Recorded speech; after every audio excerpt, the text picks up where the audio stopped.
whenever that comes up, because we're going to start covering organic compounds.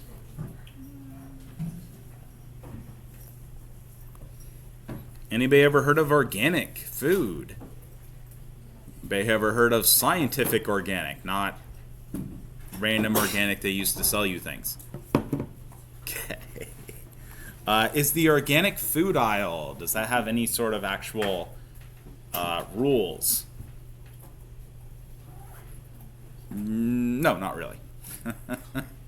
Yeah, the truth is there's no actual group that says this is organic and that's not organic and actually regulates that. That's kind of a BS thing that is actually incredibly variable and wildly different depending on where you go. Some of the grocery stores actually do their own, this is what you need to be organic, but typically only the really, really good ones. So most of them, you could be full of pesticides and still be organic. Yeah, some of them even have GMOs that get sold in organic.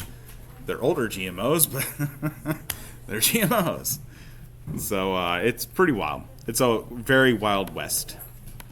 So organic chemistry, this can be the study of carbon compounds. When we're talking about organic chemistry, all food is organic. All humans are organic, right? All biological anythings are organic because they're carbon containing. Okay. Organic compounds can be things like vegetable oil, and these are going to be composed of carbon and hydrogen. Notice the vegetable oil does not mix with water.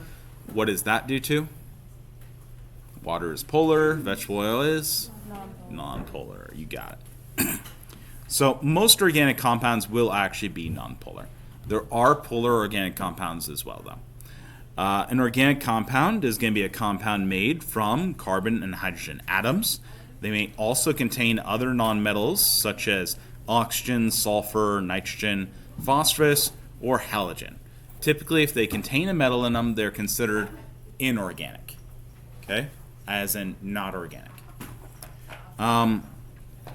Often can be found as common products. They're pretty much everything around you that you can think of that's not a metal or a salt is going to be organic compounds. Okay, your mostly organic compounds. They are going to be things like gasoline, medicine, shampoos, plastics, perfumes. All those are organic compounds. Okay. Again, the formulas for organic compounds are going to be written with carbons first, and they're going to follow with hydrogens. This is to separate them from things like acids, where the hydrogen is first, right?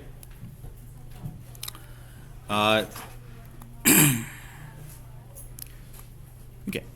And so the organic compounds are typically going to have covalent bonds. They'll have low melting and boiling points. They're going to be flammable. They're going to undergo combustion. They're not soluble in water for the most part.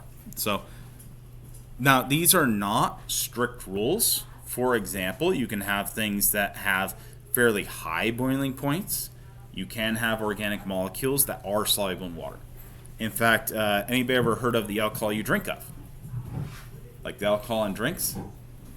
Okay. And that's an organic compound. All right. Obviously soluble in water, right? Yeah. Many inorganic compounds are going to have high melting and boiling points. You can actually compare the two. Right here we have an organic compound. This is called propane. And you guys probably all know that to some degree. And over here we have table salt, which is an inorganic compound, right? And you compare those, and propane, gas at room temperature, gas even at really cold temperatures, right? Table salt, solid, as high temperature you're going to get anywhere near you, right? And so quite different. These right here are a summary of the properties, and we're going to go ahead and leave off on that. Okay? You all have a wonderful day. We'll start up here next time on slide 7. We'll get a little bit of organic compounds and their naming. If we get super lucky, maybe we'll get into chapter 12 before the exam. Anybody know when the exam would be? After Thanksgiving. Yeah, it'd be the Thursday after Thanksgiving, okay, folks? When is Thanksgiving? Thanksgiving's next week. Yeah, we are. We really are. Huh? Exam is on Thursday, right? Thursday after Thanksgiving. There's no class next week, right? No, Nothing no, that's Thanksgiving. I should have everything There's an adaptive not due. that Friday. Is there? If you send me an email to remind me, I'll push it. Well, it's just the adaptive follow-up, and it's the only thing, so I didn't Okay. know if it mattered. But do you know when our final exam will be? Yeah, so our final exam is finals week.